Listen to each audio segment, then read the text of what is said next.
ఈరోజు నేను నిర్ణయం తీసుకున్నాను చెప్తే కనీసం ఒక్కడంటే ఒక్క ఎమ్మెల్యే కూడా 4 రోజులు ఆగి చేద్దాం సార్ మన టైం ఉంది కదా సార్ అని అనలే.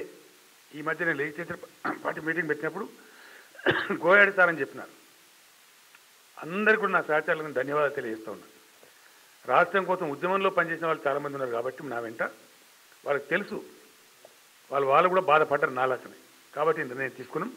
ఈ సందర్భంలో నేను గతంలో చెప్పిన మాదిరిగానే సరే అనేక ఊహాగానాలున్నా ఇది చెప్పిన తర్వాత నేను ఇది మీకు సప్లై చేపించి మళ్ళీ తీసుకుంటాను. మేము ఈరోజు టీఆర్ఎస్ పార్టీ అభ్యర్థులను కూడా అనేక సర్వేలు మంచి చెడ్డ అంత ఎంత అండి 105 మంది అభ్యర్థులను నేను ఇప్పుడు ప్రకటిస్తూ ఉన్నాను. ఇది 105 క్యాండిడేట్స్ డిక్లేర్ చేస్తూ ఉన్నాం. 105 మీకు లిస్ట్ ఇచ్చేస్తారు, 2 నిమిషాలు ఇచ్చేస్తారు. నేను అనౌన్స్ చేసిన ఓకే ఇచ్చేయండి మీకు. ఇందులో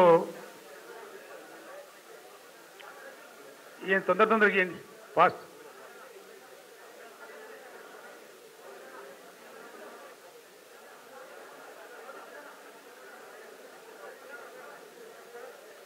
బ్రదర్ గోల చేయకండి, ఇస్తారు కదా 1 minute.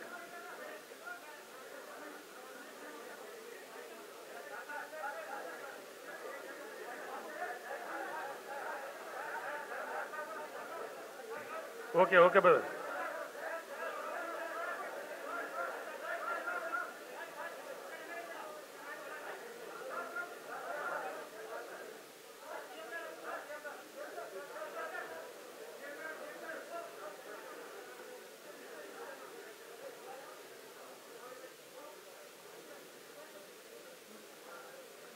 సో ఇందులో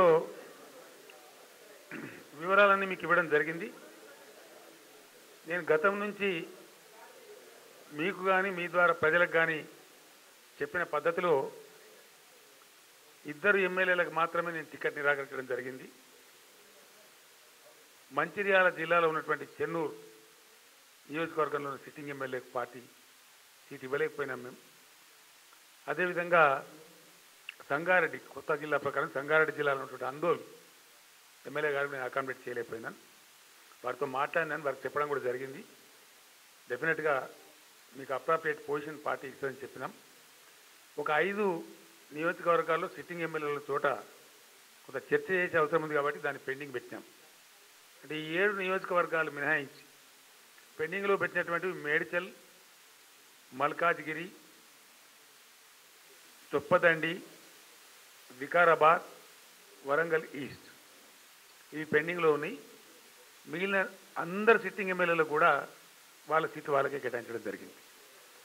ఎవరికి కూడా మేము నిరాకరించలేదు. ఎందువల్ల అంటే గతంలో కూడా చెప్పినాను, 100% మేము ఎక్కడనో అత్యవసరమైన చోట తప్ప మార్చుకోమని మీకు కూడా నేను చెప్పడం జరిగింది. కొంత ప్రెస్ కూడా స్పెక్యులేట్ చేస్తూ ఉండి ఈ మధ్య కొన్ని ఇంగ్లీష్ పత్రికలు రాసినాయి, at least KCR is going to change 35 to 40 MLAs. అదో కలకాలం చెలరేపు.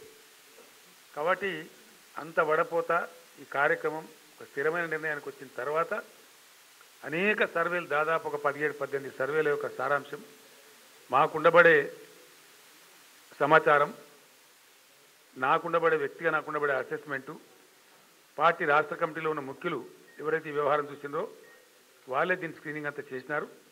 వారందరి సలహాలు సూచనల మేరకు ఈ నిర్ణయం తీసుకున్నాం. ఈరోజు సాయంత్రం నేను ప్రకటించిన 105 మంది అభ్యర్థులకు ఆల్రెడీ ఆదేశాలు వెళ్ళి ఇంటిమేషన్ వెళ్ళింది. దాదాపు నేను అనుకుంటా 5:30 నుంచి 6:30 మధ్య లేదా 7 మధ్య అందరూ ఆల్రెడీ సిటీకి చేరుకున్నారు. వీళ్ళు ఇంటిమేషన్స్ కూడా పోయినాయి. 5:30 నుంచి ప్రారంభమై 7 వరకు అభ్యర్థుల సమావేశం కూడా జరుగుతుంది. కారణం ఏంటంటే రేపు హుస్నాబాద్లో